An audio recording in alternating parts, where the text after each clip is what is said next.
આજની ધર્મકથા. પ્રણામ. શ્રી મુનિસુરત સ્વામી પરમાત્મા. એમનો પૂર્વથી ત્રીજો ભવ શ્રી વર્મકુમારનો. એ ભવના પ્રસંગો, એ ભવની વાતો, એ બધા દ્વારા આપણે એ પ્રયત્ન કરી રહ્યા છીએ કે આપણે કેટલેક અંશે સમજીએ કે તીર્થંકરના ભવની અંદરમાં તો આપણને જે રિઝલ્ટ જોવા મળે છે એ ફાઇનલ આઉટપુટ છે, પણ એ ફાઇનલ આઉટપુટની પ્રોસેસ કેવી રીતે થઈ, અને આ શીખવાનું સમજવાનું કારણ એ છે કે આપણે પણ આવા પ્રોસેસમાંથી પાસ થશું તો ક્યારેક આપણું ફાઇનલ આઉટપુટ આવું સારું થશે. આપણે ફક્ત ફાઇનલ આઉટપુટના વખાણ કરીએ રાખવા માત્રથી એના જેવા થઈ જશું એવી કેવી રીતે શક્યતા થશે? અને થાય તો પણ ઓછી છે. મૂળમાં એ કઈ રીતે આ બન્યા, એ રીતને અપનાવવાથી આપણામાં પરિવર્તનો આવશે. અને એટલે આવો એક યત્ન શ્રી વર્મકુમારના જીવનનો આપણે કરી રહ્યા છીએ. ગયા અઠવાડિયામાં આપણે એમનું આખું બાળપણ જોયું, કુમાર અવસ્થા જોઈ, અને એ બાળપણ અને કુમાર અવસ્થાની અંદરમાં આર્ય સંસ્કૃતિની કઈ પ્રણાલિકા પ્રમાણે એમનો ઉછેર થયો, ઘડતર થયું એ જોયું.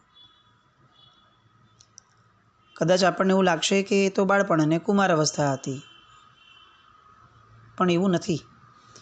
આ બાળપણ અને કુમાર અવસ્થા જ આખા જીવનની બધી અવસ્થાઓ દરમિયાનની અંતરંગ નીતિઓ નક્કી કરે છે. નાનપણની અંદરમાં જે સંસ્કારો પડ્યા હોય છે, મોટા થયા પછીથી એ જ સંસ્કારો રિફ્લેક્ટ થતા હોય છે. એમાં બગાડો હજી કદાચ સહજપણે શક્ય બની શકે, પણ એમાં સુધારો થવો એ થોડો મુશ્કેલ હોય છે. એક ઉંમર પછીથી નવા સુધારાઓને આપણું મન એક્સેપ્ટ બહુ નથી કરી શકતું, અને એટલે બાળપણ જેટલું સારું રાખી શકાય એટલું રખાવવું આવશ્યક હતું. કુમાર અવસ્થા પણ પૂર્ણ થઈ, યૌવન અવસ્થા આવી. માતા પિતાને ચિંતા થઈ કે હવે આમને સુયોગ્ય કન્યા ક્યાંથી લાવશું. અને એવામાં ચીથરે હાલ બે વ્યક્તિઓ એ રાજમહેલમાં આવી ચડ્યા, રાજાજીની અનુમતિ માંગી, અને પોતાનું આવવાનું એક વિશેષ જે કારણ હતું એ કારણ જણાવતી વાર્તા એમણે શરૂ કરી. વાસવપુર નામનું નગર, વાસવદત્ત નામનો રાજા, અને વાસવશ્રી નામની એમની રાણી, વસંતશ્રી નામની એમની કન્યા. નામો પણ બધા કેટલા સરસ. રૂપનો કટકો અને ગુણોનો ભંડાર એવી એ કન્યા, 64 કળાઓમાં પારંગત એવી એ કન્યા વસંતશ્રી. પિતાને યૌવન અવસ્થા આવી એટલે ચિંતા થઈ કે હવે આવી કન્યાને હું ક્યાં પરણાવીશ, એમની માટે સુયોગ્ય વર ક્યાંથી લાવીશ. એટલે એમણે એ સમયે સ્વયંવર યોજવાનું નક્કી કર્યું. હવે મનોમન આ નક્કી થાય છે કે હવે હું મારી દીકરી માટે સ્વયંવર યોજું. એ વાત વ્યક્ત થાય પોતાની દીકરી પાસે એ પૂર્વે એક અચાનક અલગ ઘટના બની જાય છે.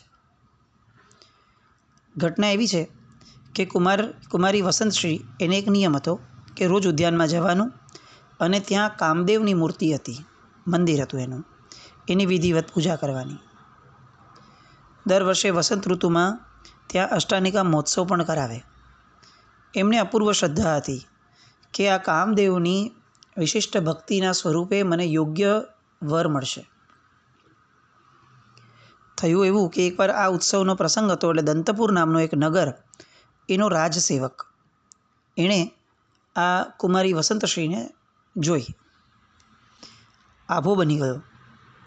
આવું રૂપ આજ સુધી જીવનમાં ક્યારેય જોયું ન હતું. એટલે પોતાના નગરમાં ગયો અને પોતાને ત્યાં રાજ્ય કરતા રાજવી મહાબલ, એના રાજકુમાર સુદર્શનને એમણે વાત કરી કે રાજકન્યાઓ તો ઘણી હશે આ જગતમાં, પણ વસંતશ્રી જેવી આ જગતમાં ક્યાંય હશે એવી શક્યતા મેં નથી જોઈ. જો તમે એની હારે પરણો તો જ ખરા, બાકી દુનિયામાં તમને જે મળશે એની કોઈ કિંમત નથી. કન્યા રત્ન એ તો વસંતશ્રી જ છે. આમ કહી અને વસંતશ્રીનું એવું વર્ણન કર્યું કે પેલો સુદર્શન, કે જે આમે થોડો ઉદ્ધત અને ઉછાછળો હતો, થોડો અવિચારી હતો, ઉતાવળા કામ કરવા માટે પ્રજામાં જાણીતો પણ હતો અને થોડો અપ્રિય પણ હતો, એણે આ વર્ણન સાંભળીને ગાંઠ વાળી કે હવે ગમે તે ભોગે પરણવું તો વસંતશ્રીને જ પરણવું, નહીં તો નથી પરણવું. હવે પોતાનો નિર્ધાર, થોડો ઉદ્ધત વ્યક્તિ એટલે પોતાનો નિર્ધાર એણે પોતે જ પોતાના મિત્રો દ્વારા પોતાના પિતા પાસે મોકલાવી દીધો અને એમણે પિતાને કીધું કે તત્કાલ તમે વાસવદત્ત રાજા પાસે કન્યા માટેનું માગું મોકલો. પિતાએ પણ વિચાર્યું કે ચલો સારી કન્યા હોય તો સારી વસ્તુ છે. વાસવદત્તને સંદેશો મોકલ્યો અને વાસવદત્તે જવાબ પાડ્યો કે ભાઈ, મારો મનોરથ એવો છે કે મારે કન્યા માટે સ્વયંવર રચવો છે. એ જ્યારે હું સ્વયંવર રચીશ ત્યારે હું ચોક્કસ તમને આમંત્રણ મોકલીશ. કન્યા જેને વરે એ એનો પતિ હશે. અત્યારે હું હા પાડું એ બહુ મને ઉચિત નથી લાગતું. કન્યાની પોતાની પસંદગીની પણ કિંમત હોય કે નહીં. એટલે આ જવાબ મળ્યો. આ બાજુ વસંતોત્સવ દરમિયાન કામદેવની પૂજા કરી લીધા પછી કુમારી વસંતશ્રી એ ઉપવનમાં નિરાતે બેઠી હતી. અલગ અલગ વેપારીઓ અને ભાટચારણો એ બધા ત્યાં આવતા, મેળો હતો એટલે બધાના મોઢેથી દેશ વિદેશની અલગ અલગ વાતો સાંભળવા મળતી. એમાંથી એક ભાટચારણ એણે શ્રીવર્મકુમારના રૂપ અને ગુણોનું વર્ણન કર્યું. આ કુમારી સાંભળે છે, હજી એણે કંઈ કોઈને જોયા નથી, કંઈ વાત થઈ નથી, પણ વસંતશ્રીને ફક્ત શ્રીવર્મકુમારના વર્ણનના કારણે અંદરના રૂવાડાઓની અંદરમાં કેટલીક અકથ્ય આકર્ષણની ધારા જન્મવા લાગી. એને એવું થવા લાગ્યું કે મારા માટે જો કોઈ અનુરૂપ વર હોય તો આ શ્રીવર્મકુમાર જ હશે, બીજું કોઈ જ નહીં હોય.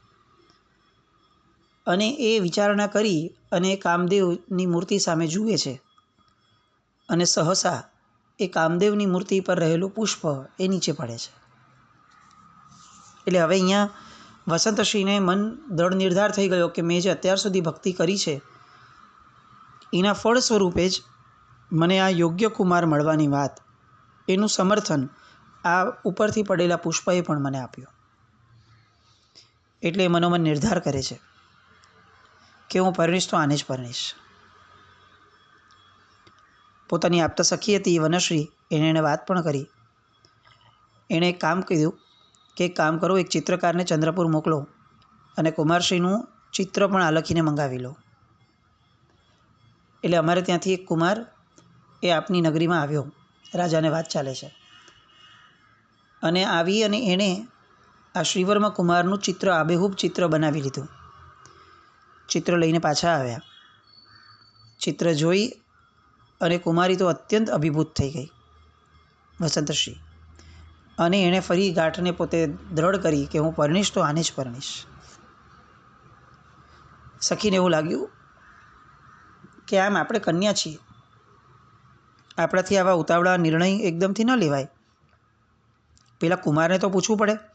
આપણા પિતાજીને કહીએ કે તમે માગું નાખો, કુમાર સ્વીકારે તો તું એને પરણીશ ને, નહીં તો તું કેવી રીતે શક્ય કરી છે. વસંતશ્રીએ કીધું કે જો પિતાજી ના ન પાડે ને, હા ન પાડે તો પણ વાંધો નથી, હું સ્વયં એને વરવા માટે અહીંયાથી ત્યાં જઈશ, એને વિનવીશ અને એની સાથે પરણીશ. કોઈ પણ પ્રકારે મારે એની સાથે જ હવે લગ્ન કરવા છે. પૂર્વના કોક ભવનો ઋણાનુબંધ એ દ્રઢપણે અત્યારે આ વસંતશ્રી પર હાવી થયો છે. વનશ્રીએ કીધું એક કામ કર, તું તારું ચિત્ર આલેખીને એના ઉપર મોકલ. મને ખાતરી છે કે જેમ તને એને જોઈ અને કેટલોક ઋણાનુબંધ જાગૃત થયો છે, એમ કદાચ તારું ચિત્ર જોઈ એને પણ આવા સ્પંદનો જાગશે. તો તું ત્યાં આવી રીતે તારું ચિત્ર મોકલ, કારણ કે જો તું ત્યાં વહી જાય અને એ ના પાડે તો તારા પિતાજીને કેટલું નીચાજોણું થાય, તારા પિતાજીની કેટલી અપકીર્તિ થાય. એટલે મારું માન તો તું આવું કર. પણ વસંતશ્રીએ તો એને ના પાડતી હતી કે બેન, તારા મનમાં આવી શંકા કેમ ઊગે છે કે એ કુમાર મારો સ્વીકાર નહીં કરે? મારું હૃદય આ ક્ષણે મને પ્રતીતિ આપે છે કે આ ભવમાં આ જ મારો પતિ છે અને એ મારો સ્વીકાર કરશે જ, ઇનકાર કદી નહીં કરે. મને જ્યારે આવી દ્રઢ પ્રતીતિ છે તો મને ચિત્ર મોકલું અને માગું મોકલું, આ બધાની મને શું જરૂર છે? અને છતાં પણ વનશ્રીને એવું લાગ્યું કે નહીં, આ યોગ્ય નથી થતું. એટલે સખીના સ્વરૂપે, સખી રૂપે એને કુમારીના પિતા પાસેથી આ વાત પહોંચાડાવી. વાસવદત્તે એને બોલાવી, સમજાવી કે જો હું તારો સ્વયંવર રચાવું છું, એમાં કુમાર શ્રીવર્મને પણ બોલાવીશ અને તું એને વરજે, મને કશો વાંધો નથી, પણ સ્વયંવર તો આપણે રચીએ. અને ત્યારે વસંતસિંહે કીધું કે પિતાજી, આપની વાત બહુ સાચી છે, હું તમારી ભાવનાનો વિરોધ કરું એવું મને નથી લાગતું, પણ મારી વાત એટલી જ છે કે જો વરની બાબતમાં મારા મનમાં લેશ પણ અવઢવ નથી જ, મેં ગાંઠ વાળી જ લીધી છે કે મારે શ્રીવર્મ કુમાર સિવાય કોઈ સાથે જોડાવવું જ નથી. તો પછી આટલા બધા રાજવીને અહીંયા તેડાવવા, સ્વયંવરનો આડંબર રચાવો, આ બધું નકામો તમાશો કેમ કરવો છે? અને પછી કંઈક દ્રવ્ય વ્યય તો થશે, પણ પછી કંઈ અનર્થ થયો તો શું? એના કરતાં મારી વાતમાં આપ સંમત થાવ, એવી મારી વિનંતી પણ છે, એવું મને વધુ યોગ્ય પણ લાગે છે. વાસવદત્ત કુંવરીનું મન સમજી ગયો અને એમ થયું કે ચાલો આપણે સ્વયંવરનું માંડી વાળીએ. એના કરતાં કુંવરીને હવે ચંદ્રપુર મોકલવાની સીધી તૈયારીઓ આરંભી દઈએ. સીધી કુંવરી ત્યાં જશે, શ્રીવર્મ કુમાર એનો સ્વીકાર કરી લેશે અને બધું જ થાળે પડી જશે. કન્યાને વિદાય આપવાની તૈયારીઓ તડામાર શરૂ થઈ નગરની અંદરમાં. નગરમાં વાત થઈ એટલે ફેલાતી છેક પેલા સુદર્શન કુમાર સુધી પણ પહોંચી. પેલો તો મારતે ઘોડે આવ્યો અને કોઈ પણ પ્રકારે કુંવરીને ચંદ્રપુર જતી રોકવા માટે માણસોને મોકલીને કીધું કે તમે એને મારી તરફ લઈ આવો. પેલા લોકો જે આવ્યા હતા માણસો એમણે એક દિવસ કુંવરીની એક પરિચારિકાને ભોળવી અને એના દ્વારા કુંવરીની અંગત સખી વનશ્રીની સાથે મુલાકાત ગોઠવી દીધી. એ વનશ્રીને એમણે સમજાવ્યું કે જો આ કુંવરી માટે સુદર્શન કુમાર બહુ વલવલે છે, તું ગમે તેમ કરીને કુંવરીને સમજાવ કે સુદર્શનનું વરણ કરે અને એની પીડાને શમાવે. પણ પેલી વનશ્રીએ તો એમને હળદૂત કરીને કાઢી મૂક્યા કે આ તમે શું કરો છો? આવી રીતે ધમકીથી વાતો કોણ કરે અને કોણ સુદર્શન કુમાર?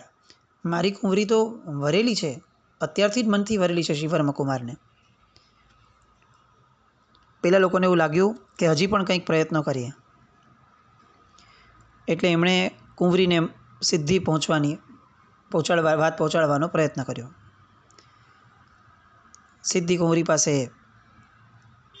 ત્યાં જવાનું થયું, લાગ જોઈને વાત રજૂ કરી, પણ કુંવરી પણ અકળાઈ ગઈ. વસંતસિંહ કે ભાઈ તમે કોણ છો અને મને કેમ આંક્યો છો?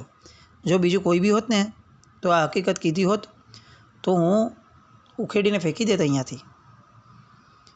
સામે આએ પણ કીધું કે ભાઈ શું કરવું, લોકો આવી રીતે જ અમને પાછળથી તીવ્ર અમારી ઉપર એક દબાણ મૂક્યું છે, એટલે અમારે તમને કહેવું પડ્યું.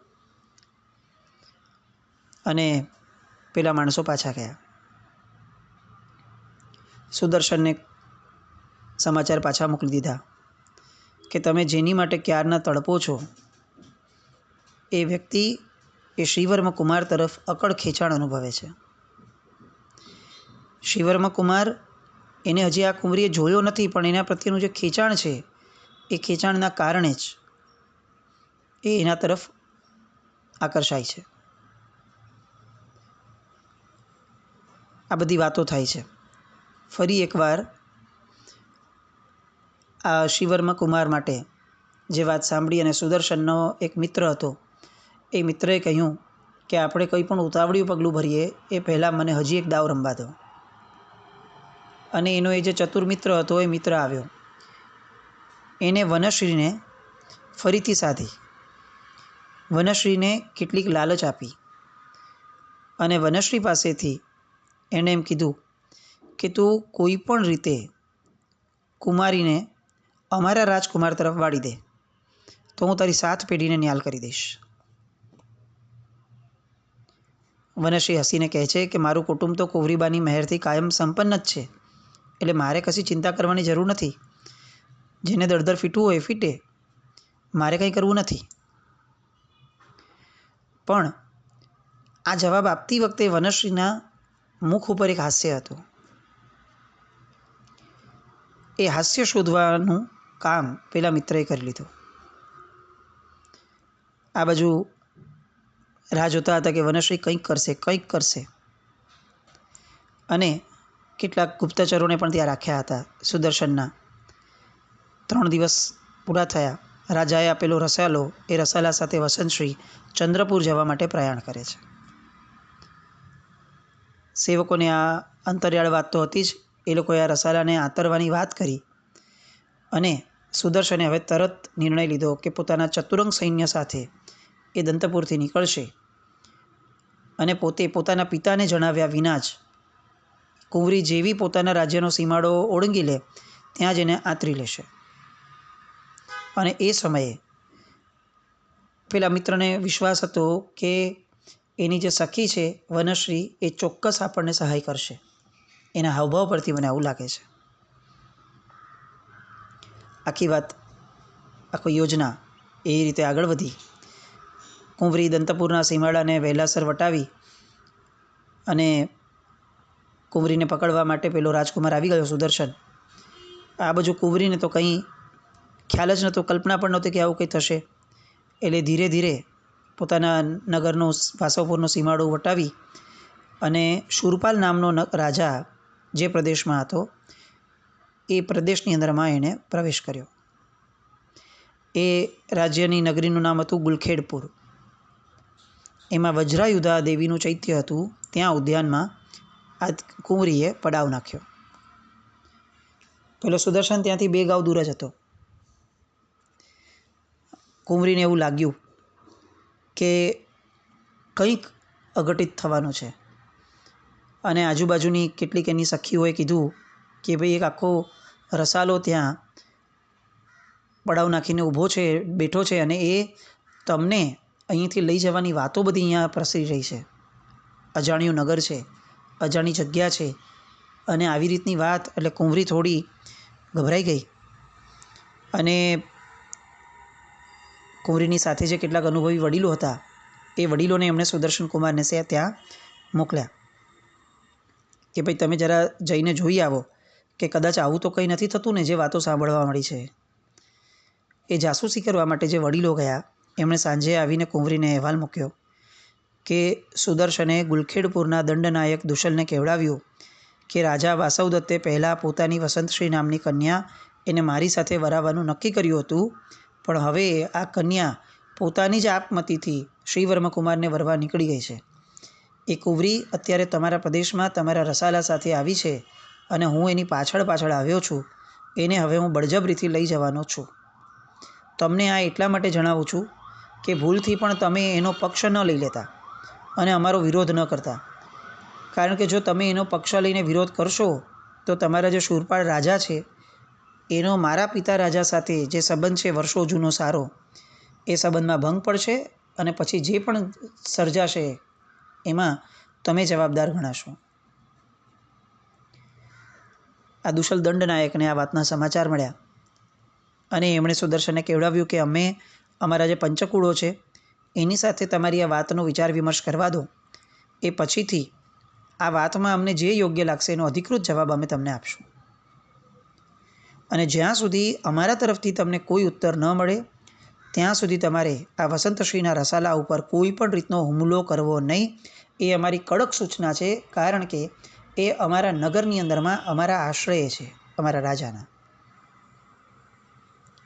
આટલી વાત પેલા જાસૂસો કળીને આવ્યા. હવે કુંવરી માટે તો આ બહુ મોટા ભયનું કારણ બન્યું. એમને એમ થયું કે બરાબર છે, આ સુદર્શન બહુ ભયાનક લાગે છે, પણ આ દંડનાયકે બહુ સારું કાર્ય કર્યું છે. એણે ન્યાયપૂર્વકનું વર્તન કર્યું છે. એટલે હમણાં તાત્કાલિક તો કદાચ સુદર્શન કુમાર બીજો કોઈ પગલું નહીં ભરે, પણ તેમ છતાં એમણે કેટલાક વૃદ્ધો સાથે મંત્રણા કરી અને પેલા દુશલ દંડનાયક પાસે કેટલાક લોકોને મોકલ્યા અને પોતાની જે વાસ્તવિક વાતો છે એ વાતો એમણે પેલા દંડનાયકની સામે રજૂ કરાવડાવી અને આખી વાતો રજૂ કર્યા પછીથી એમણે દંડનાયક પાસે સલાહ માંગી. એટલે દુશાલે કહેવડાવ્યું કે તમારો આખો વૃત્તાંત એ અમે શૂરપાળ રાજાને જણાવ્યો છે અને શૂરપાળ રાજાનું કહેવું છે કે કન્યા અગર અમારા આશ્રયે આવી છે, રાજકન્યા, તો એનું રક્ષણ કરવું એ અમારી જવાબદારી છે. એટલે હવે અમે સુદર્શન કુમારને સ્પષ્ટપણે અમારા રાજાના નામે કહેણ મોકલાવી દઈએ છીએ કે તમારે અત્યારે જ્યાં સુધી શૂરપાળ રાજાનો બીજો આદેશ ન આવે ત્યાં સુધી વસંતશ્રી સામે નજર પણ નાખવી નહીં. આ રીતે વાત તો કરી અને પછીથી પણ એમની ચૂંચા થાય તો અમારા રાજાનો આદેશ છે કે સુદર્શનને અમારે નગરની બહાર કાઢી મૂકો. પણ કુંવરી, અમારે એક વાત છે કે આ કુમારના પિતા એ બહુ મોટું રાજ્ય લઈને બેઠા છે, એમની સેના બહુ મોટી છે, એટલે બહુ લાંબા સમય સુધી અમે તમારું આવી રીતે રક્ષણ નહીં કરી શકીએ. અને જો એ વિફર્યો તો પછી શૂરપાળ રાજા એ અત્યારે જે કડકાઈથી વાત કરે છે એ પ્રજાના હિત ખાતર એમણે કડકાઈને પણ ત્યાગવી પડશે. એટલે કેટલાક દિવસ સુધી કદાચ થાય તો થાય, પણ પછીથી તમે જોજો કે આ માણસ કનડિયા રાખશે. એટલે થોડાક સમય તમે શાંતિથી રોકાઈ જાઓ, પણ પછીથી તમે એનો રસ્તો વિચારી જોજો કે હવે આગળ શું કરવું જો ઓલો સુદર્શન વિફરે તો. અને હવે અહીંયા આ બે વ્યક્તિઓ કેમ આવ્યા છે એની વાત સ્પષ્ટ થઈ કે ભાઈ એ જ્યારે ઓલા બંને કીધું કે થોડોક સમય રોકાઈ અને તમે તમારો રસ્તો કાઢો, એ રસ્તો પૂછવા માટે અમે અહીંયા આવ્યા છીએ. હવે આ રાજા શું જવાબ આપે છે અને આગળ શું ઘટના બને છે એ ઘટનાની વાત માટે આવતીકાલે ફરીથી મળીએ.